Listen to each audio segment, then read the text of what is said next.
안녕하세요. 열린 토크의 박성민 목사입니다. 뜨거운 햇살이 쏟아지는 여름이 왔습니다. 여름하면은 여러 가지가 생각나겠지만 많은 사람들이 떠오르는 것. 이제 학생들 중에 상당수는 단기 선교를 준비하고 있고 교회마다 또 아웃리치 프로그램을 준비하고 있습니다. 오늘은 큰 틀에서 그 아웃리치라고 하는 것은 뭔가 멀리 가서 자신이 있는 것을 뛰어넘어서 그곳에 찾아가서 그들에게 우리가 주고자 하는 것을 주는 것이다. 그래서 복음을 주기도 하고 사랑을 주기도 하고 때로는 한 손에 사랑을 한 손에 복음을 들고 가서 찾아가서 우리가 하는 것을 아웃리치라고 하죠. 이런 아웃리치의 계절에서 이 아웃리치를 조금 보람 있고 또 모두가 다 행복할 수 있는 그런 것으로 만들기 위해서 무엇이 필요할까 한번 같이 생각해 보고자 합니다. 오늘의 주제는 아웃리치입니다. 우리 두 분 중에 다들 아웃리치 많이 다니셨잖아요. 가장 기억에 남는 아웃리치 그런 게 뭐가 있었습니까? 기억에 남는 아웃리치 그러니까 피가 끓는 청춘의 시절에 30여 년 전에 전라남도 진도군 조도면 가사도리 가사교회 가서 목포에서 배로 4시간 반 떨어진 곳입니다. 그 배 이름도 기억이 나요. 옥소라는 배였어요. 얼마나 낡은 배인지 제2차 세계대전 때 오대양을 왔다 갔다 하던 배인데 이제 거의 폐기 처분하기 전에 그걸로 나르더라고요. 섬마을 사람들을. 그 배를 타고 장장 목포에서 또 4시간 반을 더 간 외딴 섬을 가서 봉사활동하고 오는 게 일생 잊혀지지 않는 첫 번째 학위봉사예요. 네. 제 일생 가장 기억에 남는 건 제가 그때 서울 영등포 오류동이라는 동산교회 청년 시절에 그 전라남도 진도군 조도면 가사도 가서 봉사한 게 일생 잊을 수 없는 첫 번째 학위 봉사입니다. 우리 송 목사님 어떠십니까? 저는 가장 기억에 남는 건 학생들을 데리고 제가 네. 부산의 고신의과대학에 있을 때 필리핀, 요즘 이제 관광 명소로 떠오르고 있는 세부 거기를 가게 됐는데 그때 처음 지진이라는 걸 경험했어요. 지진. 오. 그러니까 이제 필리핀 현장에 가서 말이죠. 필리핀 공항에 도착해가지고 국내선으로 이제 갈아타기 위해서 더메스틱에 가 있는데 갑자기 땅이 막 흔들리는데 꼭 술 취한 사람처럼 이렇게 막 흔들리는 거예요. 그러니까 도착하는 순간부터 우리가 흔들렸어요. 야, 그 진짜 이거 어떻게 되나? 막 비행기를 탔는데 또 작은 비행기잖아요. 막 흔들리고. 그래서 겨우 이렇게 도착한 곳이 이제 참 가난한 그들 곁에 갔을 때 입고 있는 옷, 행색, 그다음에 얼굴 이런 거 보면서 야, 딱 떠올랐던 건 뭔가 하면 주님이 우리를 찾아오셨을 때 심정이 어땠을까 하는 거였는데 거기에서 이제 보름 가까이 열흘이었지만은 오고 가는 거 빼고 나면 해외를 가서 보니까 비로소 내가 사는 현장이 보였고 내 삶의 모습이 거울처럼 비춰졌던가 봐요. 네. 그러니까 공부 열심히 해야 되겠다 마음 먹게 됐고 그것이 자극제가 돼서 생활이 달라지는 거 보면서 야, 아웃리치는 이래서 정말 필요한 거구나. 그 경험이 지금도 생생해요.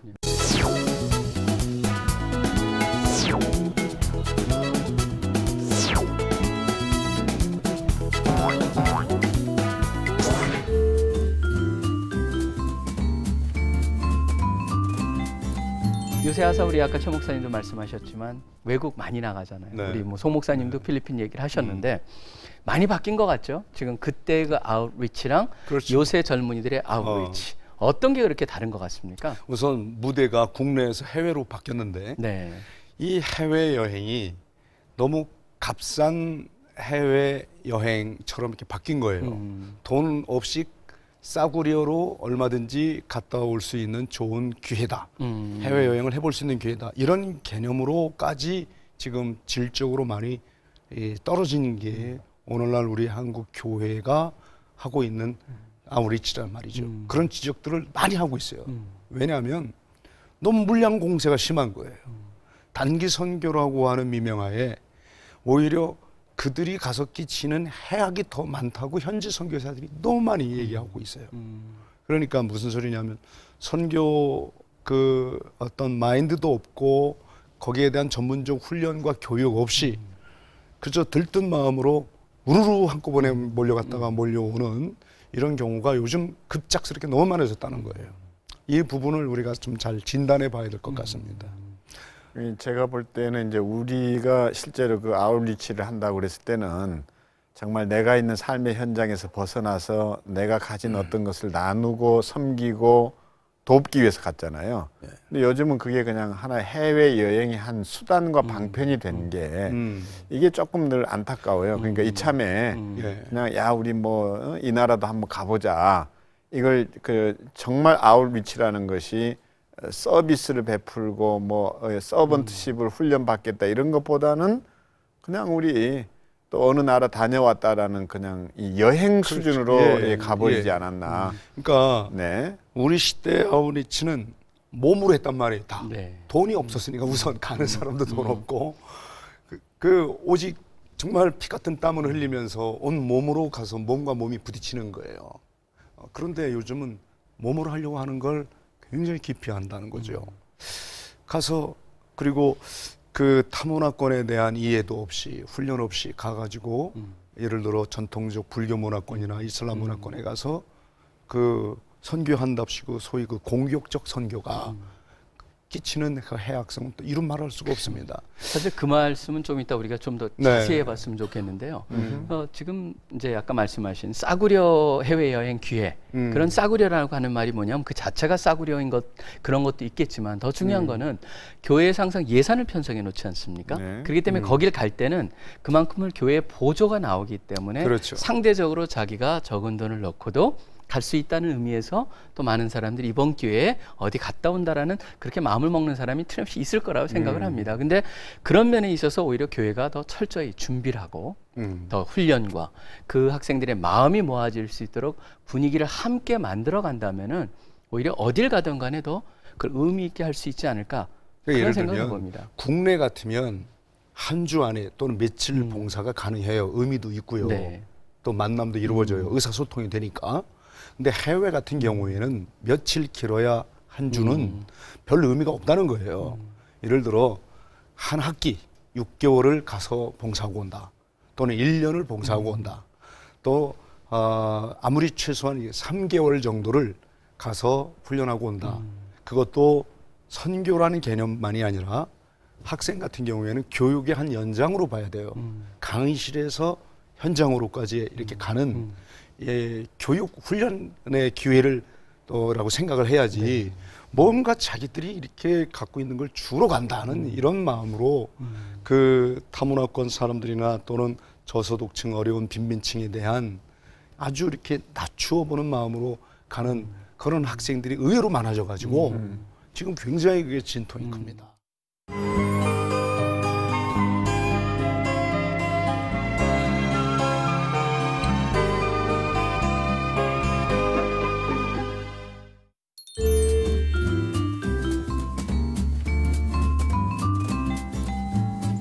제가 볼 때는 이제 우리 때는 이게 장기 아웃리치는 없었어요. 그렇죠. 이제 단기였어요. 네. 근데 이제 하나의 변화는 긍정적인 면에서는 요즘 젊은 세대들은 한 학기면 한 학기, 1년이면 1년을 비운다는 거예요. 그렇게 하는 게 좋습니다. 네, 그렇게 해서 가는 이거는 저는 긍정적인 거라고 네. 생각을 해요. 그래서 아예 뭐 거기에 가서 내가 그 언어도 익히고, 그러니까 잠시 잠깐 뭐 우리가 마실 떠나듯이 다녀오겠다가 아니라 1년을 아예 가서 헌신하고 돌아오는 이런 것들은 저희가 뭐 박수 쳐주고 또 우리가 격려해야 하지 않을까. 그리고 거기는 되게 집단으로 우르르 몰려가는 게 아니라 이미 어느 기관에 개인이 접촉을 그렇게 해가지고 가니까 훨씬 네. 더 이게 생산적이지 않을까. 그러니까 저희 같은 경우에는 사실 말씀하시는 그런 그 뭔가 보완해야 될 점들을 이미 처음부터 사실 잘 준비를 했기 때문에 CC에서 가는 단기 선교는 그 지금 말씀하신 거기에 들어가지는 않습니다. 나름대로 저희도 철저한 훈련이 철저하게 따르겠죠. 훈련을 갖다 네. 합니다. 그래서 예. 지금 1년 같은 경우는 한 2,500명 정도가 단기 선교로 그다음에 1년 정도를 가는 건 저희 스틴트라고 그래서 바로 자비랑 그래서 1년을 최대한 가서 최소한 1년 정도를 섬기고 오는 그래서 쇼텀 인터넷이 스틴트라고 그렇게 부릅니다만은 그런 걸 하는데 제일 중요한 건 훈련 같아요. 그럼요. 훈련을 언제부터 시작하냐면 본인이 그 마음을 품었을부터 기도로 훈련시키고 나중에 실질적으로 합숙 훈련을 시키고 거기에는 문화에 대한 철저한 훈련. 저는 실질적으로 단기 선교건 1년이건 길건 짧건 간에 떠나서 모든 게 영적 전쟁 아닙니까? 사실은 선교지는 영적 전쟁터잖아요. 아까 말씀하신 거기에 대해서도 한번 좀 이때 제가 한번 말씀을 드리고 싶어요. 우리 그 선교사, 현지 선교사들에 대해서 무리를 일으켰던 그런 얘기들. 네. 그게 이제 한번 좀 우리가 같이 좀 의논을 해봐야 될 것 같습니다. 너무 교회 청년들이 그 아우리치를 한다 그러면서 기도로만 준비하는 것도 문제가 있단 말이에요. 기도뿐만 아니라 지리, 역사, 문화 그리고 잠깐이지만 언어 공부도 해서 그 며칠 지내는 동안 또는 몇 주를 지내는 동안 현지 사람들과의 소통이 저 사람이 저 정도 준비해 와서 이렇게까지 짧은 인사말은 그 현지어로 해주는구나 이런 거랑 또 다르지 않습니까? 그런데 그런 노력들이 너무 요즘 이 줄어드는 거예요. 갈수록 너무 많아지다 보니까 갑자기 갑자기가 이게 5년 새입니다. 폭발적입니다. 네. 웬만한 교회가 전부 다 요즘은 청년들 하기 그 뭐 수련회를 다 외국으로 이렇게 하는 거예요. 그랬을 때 저희 다일 공동체 같은 경우 이제 중국, 베트남, 캄보디아, 필리핀, 네팔 이 동남아시아의 가장 빈민촌에 어려운 곳에 있잖아요. 그 아우성이에요, 아우성. 우리 교회가 가게 해달라. 우리가 교회가 며칠 머물게 해달라. 그런데 저희들은 주로 오히려 며칠 왔다 가는 사람보다는 그 현지에서 아까 철저히 준비하고 온 사람, 단기라도 그리고 중장기 같은 경우에 지금 그런 단체들이 있단 말이죠. 미리 여기에 이 나라에 가서 봉사하기 위하여 이미 최소한 1년 전부터 준비한 사람이 오는 거예요. 근데 이거 갑자기 어느 날 교회에서 이번에 어디 어느 나라 간다더라.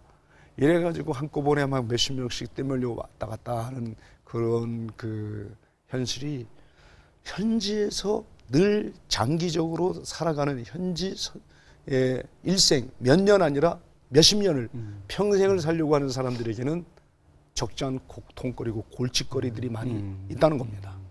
그 얘기를 전 너무 많이 들었습니다. 네. 네. 그리고 이제 선교지에 계신 분들이 일반적으로 이제 입는 상처가 뭐 저도 이제 그런 경험을 했지만 여기 선교지에 가는 사람들은 대개 가면 선교지 그러면 뭐 정글에 가서 뭐 이렇게 아주 원주민들하고 뭐 이런 데인 줄 알고 갔는데 선교사님 사택을 들여다봤더니 선교사님 사택이 뭐 방이 뭐 5개고 거기 뭐 빨래하는 또 이게 가사 도움이 있고 뭐 청소하는 필리핀 가보셨군요. 네, 뭐 인도네시아도 마찬가지고.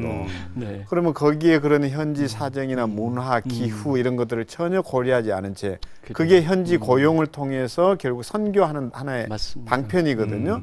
근데 이걸 모른 채 와가지고 우리가 애써서 헌금 보냈더니 파출부 뭐 몇 명 데리고 살더라 이런 얘기를 떠들어가지고 그치. 아주 곤란하게 만드는 경우도 참 많다는 거거든요. 그러니까 가기 전에 이제 아까 박 목사님께서도 준비 과정 얘기했지만 이것도 철두철미해서 상처 입지 않아야 되지만 제가 볼 때는 저도 이제 뭐 몇 년 동안 그걸 되풀이 이제 해봤는데 사실은 평가해요. 준비는 해요. 근데 돌아와서 그걸 피드백을 나눈다든지 평가회가 없어요. 그러면 해산시키기 바빠요. 그러니까 가서 현지에서 개인적으로 어떤 것을 얻었는지 또 무엇이 유익했는지 우리가 반성하고 돌이킬 것은 무엇인지 똑같은데 내가 다음 해에 간다면 나는 이번에는 뭘 준비해 가야 되는지 이게 준비고 이게 시작이거든요. 근데 우리는 갔다 오면 행사로 끝나요. 글쎄 행사로 끝나다 보니까 이게 제일 큰 문제가 아닌가. 뭐가 네. 있냐 하면은 거기서 나올 수 있는 그런 약점이라고 하는 게요. 뭘 가서 간 사람이 의미 있게 해야 되니까 네.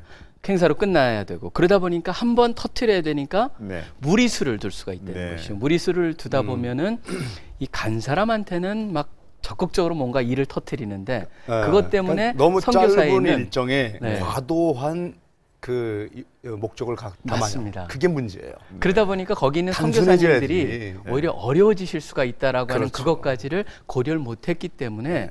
그런 것에 오는 부작용들이 있는 게 좀 그리고 안타깝죠. 거기에 한 가지만 더 보태자면 아울리치를 갔다면 저는 관광 상품은 빼야 된다고 생각해요. 당연합니다. 큰 그 봉사해놓고 돌아올 때 막 주머니 털어가지고 쇼핑한다고 뭐 그러면서 이게 받았던 은혜 쏟아버리게 되고 정말 아울리치 갔으면 나를 도와주신 분들이 있어서 또 선물도 뭐 하는 것이 당연할 수 있지만은 그런 선물보다는 오히려 우리가 갔다 온 보고서를 정성스레 보내는 게 옆에 작은 금액이라도 아울리치 가는데 후원하고 헌금했던 분들에 대한 하나의 보답인 거지. 그거 그냥 뭐 진주 목걸이 사오고 뭐 하고 사실 그 가져와 보면 다 싸구려고 쓸모없는 것들이거든요. 쓸 수 없는 것들인데 그 쇼핑한다고 하면서 마음 다 상하고 은혜 다 썼고 저는 그래서 정말 선교 여행을 갔다 하면 선교 여행은 선교 여행으로 끝나야지 제발 관광 상품하고 이렇게 좀 믹스 좀 안 했으면 좋겠다. 근데 저는 우리 최 목사님한테 만약에 우리 젊은이들이 지금 바빠 저 우리 네팔이나 캄보디아나 그런 어려운 지역에 있는 데를 가려면 어떻게 준비를 해야 됩니까? 어떤 준비를 해야 될까요? 우선 3개월 이상 이렇게 와서 머무는 사람에 한해서는 반드시 우리 그 DTS 훈련에 와서 훈련을 받아야만 됩니다. 네. 그리고 이제 코이카 같이 우리 정부가 지금 무상 원조로 지금 보내는 그 단원들 있잖아요. 네. 이렇게 현지 우리 그 다일 공동체를 보내요. 다 최소한 1년 이상이거든요. 그 사람들도 여기 와서 그 선발도 저희가 하지만 교육도 저희가 시킵니다.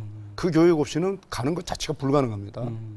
근데 너무 우리 지금 한국 교회 청년들이 뭐가 문제냐면 아까 그런 교육 훈련 없이 가는 것도 문제지만 보상을 바래요. 대가를 바라는 마음이 있단 말이죠. 내가 이 정도 이렇게 가서 실천하고 왔으면 너무 빨리 그 며칠 동안 씨를 뿌리고 어떻게 열매를 기대합니까? 몇 년을 해도 때로 몇십 년 후에 나타날 열매들을 너무 조급성이 있는 거예요. 그거 굉장히 문제가 됩니다. 그러지 말고 정말 지속적으로 묵묵히 말없이 살아가는 삶이 이 빛이 바래진 거예요. 지금 좀 이런 부분에 대해서 우리 한국 교회가 다시 한번 이 청년들을 이렇게 방학 되면 해외로 보내고 있는 문제 다시 점검해 봐야 됩니다. 제가 아까 우리 얘기한 것처럼 아웃리치는 원래 선교 개념에서 나온 게 아니거든요. 해외 선교가 아니라 해외 봉사에서 나온 거예요. 저 저서도 그리고 빈민가 고통받는 이웃들 그들이 찾아오기 전에 우리가 찾아가서 그들의 필요를 채운다. 이런 개념으로 아웃리치가 복지 개념에서 나온 용어란 말이죠. 근데 이게 지금 선교로 이렇게 둔갑하면서 가가지고 얼른 뭐 이렇게 참 나는 씨를 뿌리고 왔는데 열매가 없다는 등 아니 어떤 사람 경우에는 10년을 해도 20년을 해도 열매가 안 보이는 사람이 있습니다. 네. 꾸준히가 필요한 거예요. 이런 부분에 대해서 이렇게 너무 짧게 며칠 동안 와르르 이렇게 몰려와가지고 또 이렇게 터뜨려 놓고 가고 이런 것은 오히려 하나님만 못할 때가 많이 있습니다.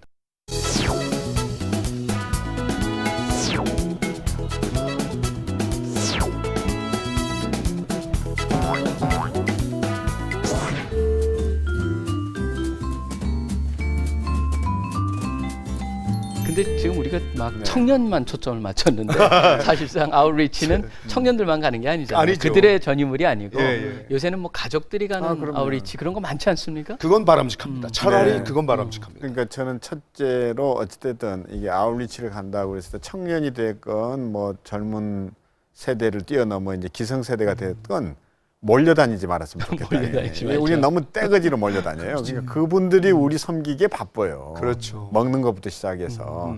그래서 저는 소그룹이 굉장히 좋다고 생각합니다. 그러니까 맞습니다. 소그룹의 핵심은 뭔가 하면 가족이에요. 네. 그럼 저는 2가정 내지 3가정이 가면요. 이게 한 그룹이 될 수 있거든요. 맞습니다. 그렇게 하면 서로 가족들 간의 교제도 깊어지고 따로 아이들하고 뭐 상담할 필요, 진로 상담할 필요 없이 가서 부자지간에 머무는 동안에 가족관계 앙금이면 앙금 이런 게 다 해소되거든요.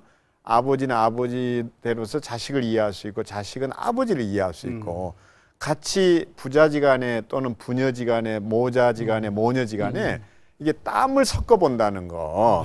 다 그 봉사를 하고 나서 그 아이 이마에 송글송글 맺힌 땀을 이렇게 싹 닦아주면서 어깨 툭툭 두들겨주면서 그 느끼는 그 어떤 성취감 이거는 돈을 주고 살 수 없는 거거든요. 근데 우리는 교회에 와서 예배 드리는 것조차도 어른은 어른 예배, 대학부는 대학부 예배, 청년부 예배 이렇게 갈기갈기 이상 가지고 찢겼다가 봉사 가는 것도 왜 교회가 그런 디자인만 하는지 기성세대는 기성세대로 그냥 떼거리로 몰려가가지고 뭐 왕창 무슨 봉사하고 오고 또 청년들은 청년들대로 기성세대하고 이렇게 또 딴 길을 가게 되고 이제는 교회가 좀 예. 가족 단위 아웃리치를 좀 설계하고 근데 좀 그 설계를 네. 우리 하이 패밀리가 하나를 좀 만들어 가지고 음흠. 좀 패키지를 좀 알려주세요. 왜냐하면 많은 교회들이 그걸 좋다고 생각을 할 텐데 사실 그 프로그램을 어떻게 짜야 되나 그건 그런 거에 대한 아이디어가 없을 것 교회보다 같아요. 네. 오히려 여행사가 더 앞서서 하더라고요. 네. 난 깜짝 놀랐어요. 사실 교회가 한 걸음 뒤처진 거예요.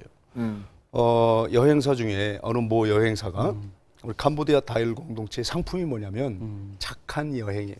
여행하는데 착한 여행. 착한 여행. 이게 뭐냐 했더니 가족 단위로 와요. 네. 가족이 함께 와서 우리가 여기 와서 동남아시아 같은 경우에는 문화유적 관광지 유적지보다도 가난한 사람들이 있으니까 이 어려운 가난한 이웃들을 좀 이렇게 가서 돌보고 가자. 지난해 캄보디아 같은 경우 한국 사람이 40만 명이 관광을 갔다는 거예요. 네. 40만 명 중에 8만 명이 캄보디아 다일 공동체를 다녀가셨어요. 그러니까 5명 중에 한 사람꼴로 왔다 갔다 하는 거예요. 꼭 무시 못할 숫자입니다.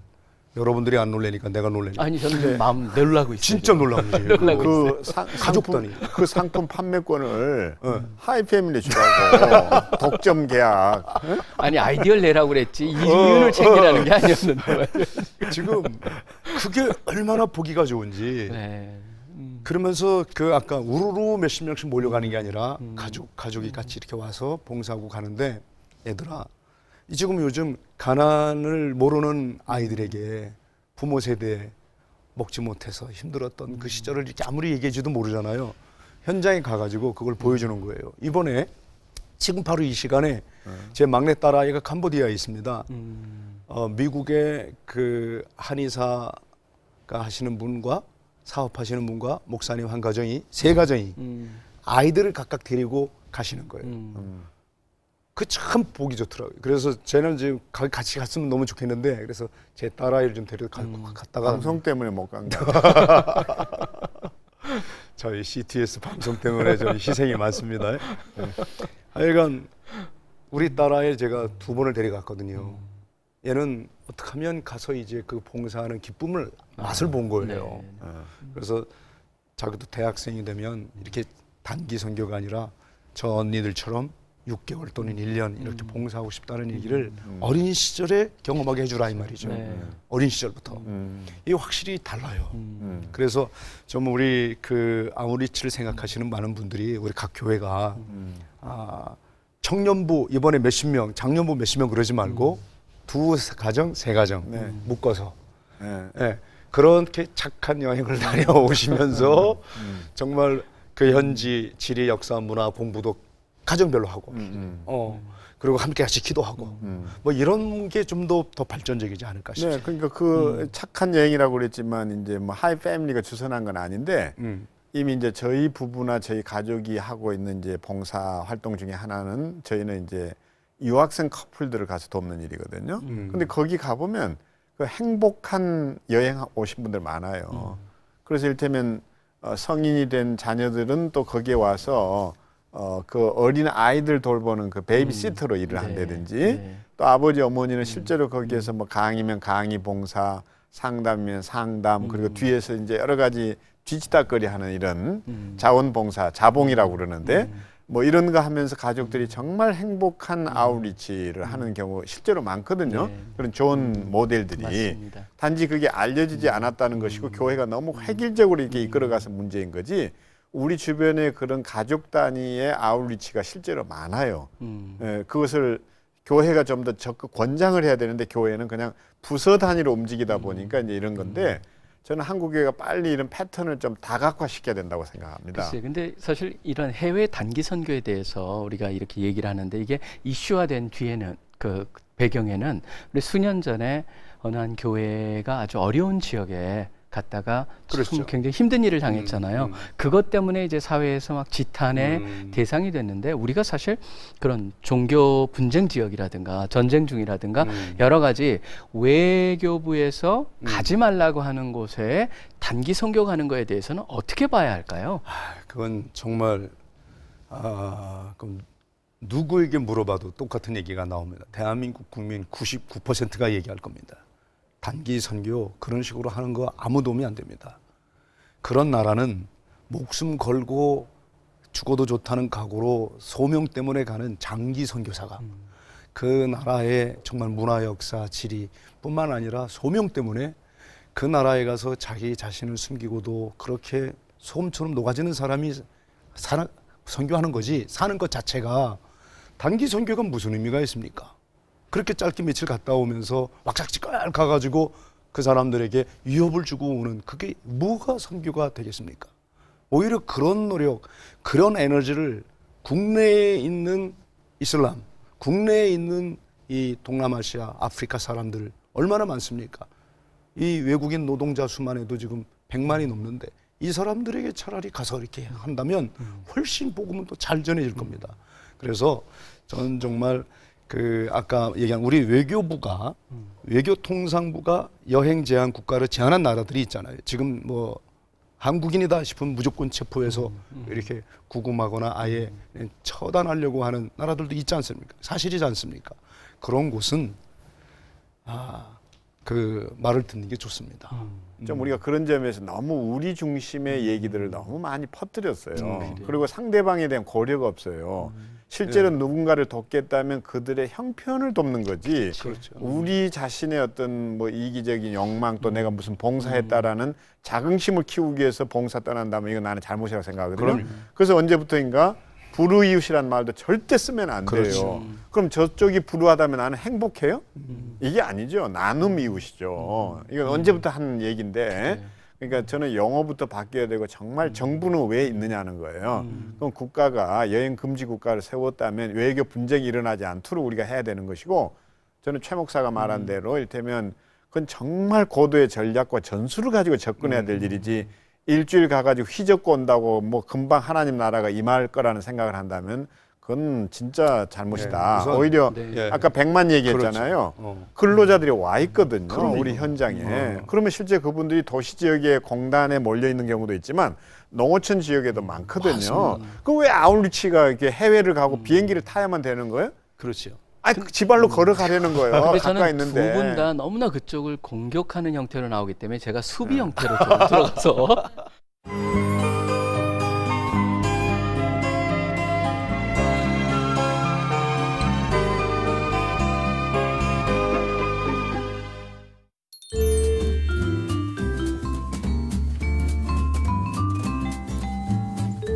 저는 지혜가 필요하다는데 공감을 합니다. 그렇다고 거기를 그 지혜뿐만 완전- 아니라 네. 상대방에 대한 배려와 네, 존중 맞습니다. 없는 것은 그건 사랑이라는 이름으로 네. 저지르는 폭력이라. 그렇기 때문에 저는 지혜롭게 접근을 해야 되는데 그렇죠. 제가 가끔 가다가 그런 지역을 가는 거에 대해서 우리 CC는 그 저는 뭐 허락을 하진 않지만 그분들을 이해하기에는 거기에 갔다가 섬기고 오는 사람 중에 상당수가 나중에 그곳에 장기 선교사로 헌신을 하기 때문에 일종의 그것을 방문하는 건 정탐 선교라고 생각을 하는 거예요. 초두에 제가 말씀드렸지만 결국은 기독교회는 한 손에는 복음을 한 손에는 사랑을 들고 가야 되는데 많은 사람들이 사랑만을 던져주고 오는 것에 대한 부담, 뭔가 이 복음을 같이 던져야지 뭔가 자기 임무 완수했다는 생각이 든단 말이에요. 그러다 보니까 실질적으로 이 복음까지 뭔가 전해야 된다라는 그런 부담감이 작용하는 게 아닌가. 근데 실질적으로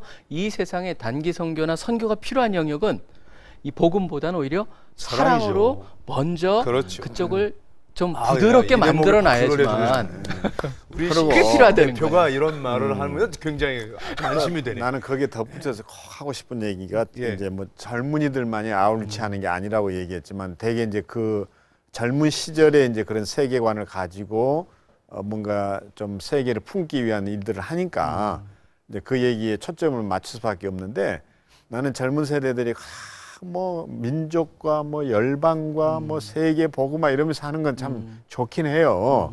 근데 우리 용어인데 다 예? 우리가 쓰는 용어. 아, 근데 이제 거기를 놓고 하는 얘기 아니라 근데 어찌됐건 뭐 어떤 나라를 뭐 쥐 막 이러는데 어떤 데는 나도 모르게 그런 생각이 들 때가 있다는 거예요. 야, 이 자식아, 네 아버지 어머니나 좀 품어봐라 임마. 어? 네 가족부터. 그래서 하이패밀리 하는 거야 지금. 네 가족부터 좀 어떻게 해봐. 아유 국내에 있는 이 우리 생- 노숙자, 고독사 하시는 노인들만 좀 그래서 봐라. 다 일한다니까 지금. 그 참. 납치 있잖아요. 예? 실제로 그러니까 가까이에서부터 시작되는 그 마음으로 간다면 나는 참 네, 좋겠다. 맞습니다. 그러니까 갔을 때도 내 형제, 내 자매라는 마음이 그러면 들 거라는 거예요.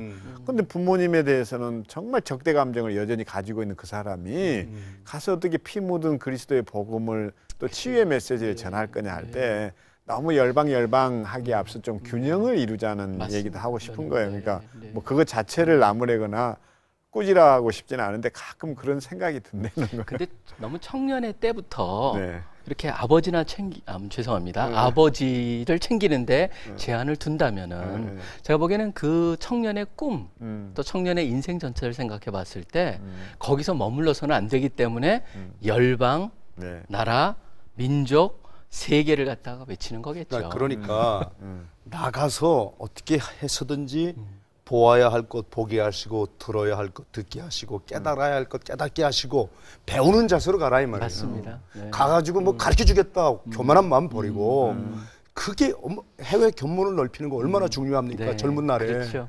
아우리치의 이제 그 주요 개념이 봉사로 시작하지만은 거기에만 머물지 말고 제가 볼 때는 그 지역 사회를 살리기 위해서 좀 장기 플랜, 네. 다시 말하면 한 해 그냥 반짝하고 돌아오는 반짝 효과가 아니라 5년이면 5년 계획을 가지고 가는 이런 단위가 더 이제는 효과적이지 않을까. 그러니까 전시 행정 그런 차원이 아니라 그야말로 올해는 가서 뭘 하고 뭐가 부족하니까 다음에 뭘 또 세워가고 그러면 그렇게 아웃리치를 갔을 때 그 지역 사회면 지역 사회, 단체면 단체 어떤 필요에 대해서 깊이 알게 되고 실제로 그 변화를 이렇게 우리가 체크할 수 있으니까 네. 이게 진짜가 아닌가. 그리고 저는 꼭 그 봉사라는 게 이 복지의 개념을 뛰어넘어서 거기에 가서 우리 자녀들이 그 농어촌 지역이라고 예를 들 때 그들의 성적이 떨어지는 뭐가 이유가 있다면 그런 것에 대해서 우리가 정말 그 학습하는 것을 지도해 줄 수도 있고 그런 경우는 돌아와서 이제는 온라인을 통해서도 지도를 하고 그 봉사가 거기에서만 머물지 않고 계속 장기적으로 이렇게 이어질 수 있거든요. 네. 그러니까 그것을 단순히 가서 뭐 무거운 것 들고 옮기고 가서 이런 거는 노동력이라는 건 따져놓고 보면 진짜 일하는 그 기술자들이 더 잘해요. 우리가 그거는 차라리 돈 주는 게 나을 수 있어요. 그럼 고용 창출도 되고 막상 저도 이제 양평에 무슨 공사를 하면서 우리 직원들 데리고 가봤더니 오늘 일만 더 이게 그르치더라고요. 차라리 그럴 것 같으면 우리는 딴 봉사해야 되지. 거기는 전문가들이 매달려서 하는 게 효과도 더 뛰어나고 그렇죠. 이렇더란 말이죠. 그러니까 학생이라면 학생다운 그 리서치 할 수 있는 것은 뭔가 이런 것도 하나의 그 좋은 아웃리치의 그 주제가 될 수 맞습니다. 있거든요. 그리고 또 이 저소득층의 자녀들의 그 학습 신장을 위해서 우리가 할 수 있는 일은 뭔지 그 다른 데하고 좀 차별된 것을 좀 고민해 봤으면 그게 좋겠다. 참 중요한 것 같아요. 네. 차별성. 저희가 지금 하나 하고 있는 거는 그 충주 도시로 시작을 했는데요. 제가 작년에 어떤 걸 했냐면 충주에 있는 저희 우리 CC 학생들하고 그쪽에 있는 그 할아버지 할머니랑 사는 아이들.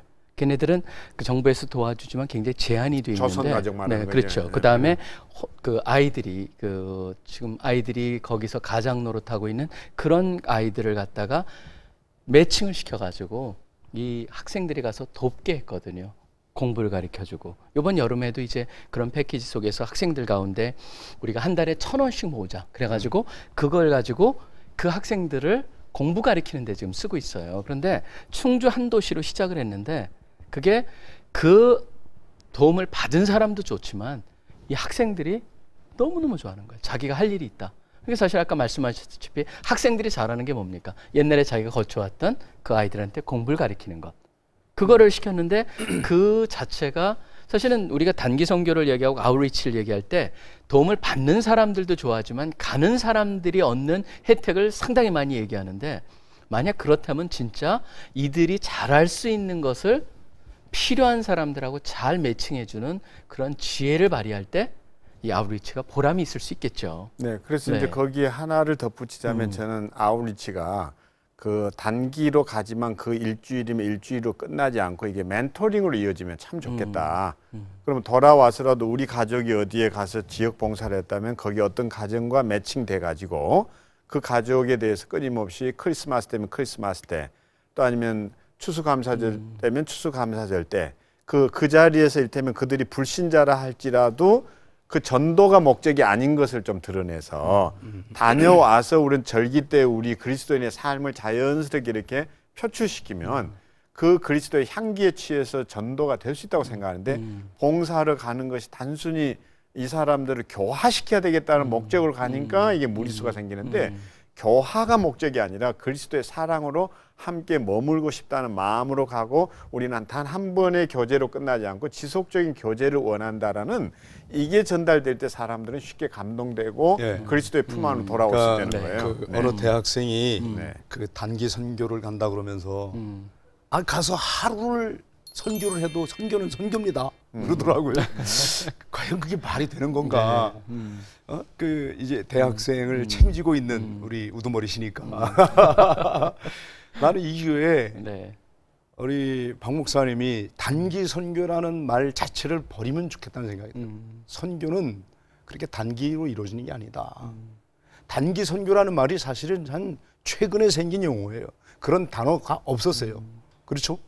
그런데 이 우리가 그 소위 해외 여행을 단기 선교라는 이 용어를 이렇게 바꿔 대체하면서 이렇게 이제 그 이게 굉장히 혼잡스러워졌는데 정말 철저한 교육과 훈련에 따른 그리고 상대방에 대한 배려와 존중과 그 정말 이 소양을 갖추고 간 사람을 우리가 그렇게 선교사라고 불러야지. 사실은 저는 그냥 그거 어떤 용어를 붙이느냐 그거보다는 무엇을 담느냐가 더 중요하지 않을까. 왜냐하면 실질적으로 그런 게 많지 않습니까? 그 성지순례라고 우리가 말을 쓰지만 뭐 그리스 갔다 오는 건 다 성지순례. 그다음에 그 옆에 불가리아 가는 거는 성지순례가 아니고 사실 그런 거잖아요. 지금 우리가 어떻게 용어를 저는 그렇기 때문에 이게 어떤 용어를 썼느냐보다는 어떤 것이 그 안에 들어있느냐가 더 중요하지 않을까. 단기 선교라고 하는 것을 얘기하면서 단기 선교라는 말을 쓸 만큼 우리가 그렇게 준비하고 그렇게 교육시키고 그런 마음으로 가느냐라고 하는 그것이 더 중요한 것이 아닐까. 그게 본질이 아닐까. 쓴다 안 쓴다고 그래가지고 다른 이름 붙여가지고 그걸 그때 단기 여행 뭐 그렇게 했다고 그래서 하는 게 똑같아진다면은 그리고 더 좋지 않은 모양으로 나타난다면은 이름을 바꾸는 게 무슨 소용이 있을까. 그런 생각을 솔직히 해봅니다. 근데 한번 그 이제 그래도 단기 선교 저는 아웃리치를 떠나실 분들을 향해서 격려 또는 지금까지 우리가 이렇게 공격적으로 얘기해 오셨지만 좀 부드럽게 정말 이름 없이 깃도 없이 묵묵히 말 없이 섬기는 자원봉사자들이 이 세상에 너무 많습니다. 특히 해외 오지에 정말 그 사람이 있음으로 인해서 얼마나 아름다운 향기가 나는지 이런 분들의 특징은 말 없이 하고 있는 분들이 대다수 있는데 그렇죠. 너무 떠들썩한 수십 명 수백 명이 몰려가서 하는 이 집단 그 여행이 주는 폐해가 심각하니까 이걸 좀 이제 자제하자는 뜻에서 얘기한 겁니다. 네. 그러나 저는 정말 어린 시절에 해외 오지에 보낸다든가 학습의 기회로 교육의 연장으로 할 수만 있으면 내보내는 것 적극 찬성하는 바입니다. 정말 그건 꼭 필요합니다. 네. 자, 송 목사님도 조금 더 부드럽게. 네. 부드럽게 다녀오십시오. 근데 어찌됐건 아울리치 가시는 분들에게 정말 이 격려의 박수를 보내고 싶고 이번 여름이 풍성한 하나님의 은혜를 체험하는 자리가 되기를 소망하죠. 떠나시기 전에 꼭 좀 당부드린다고 할까 같은 마음으로 떠났으면 하는 것은 그들에게 우리가 무엇을 베푼다고 떠나는 마음보다는 내가 그들에게 뭘 배워올 것인가라는 이 마음으로 떠나실 수만 있다면 참 풍성해지지 않을까 그런 생각을 갖습니다.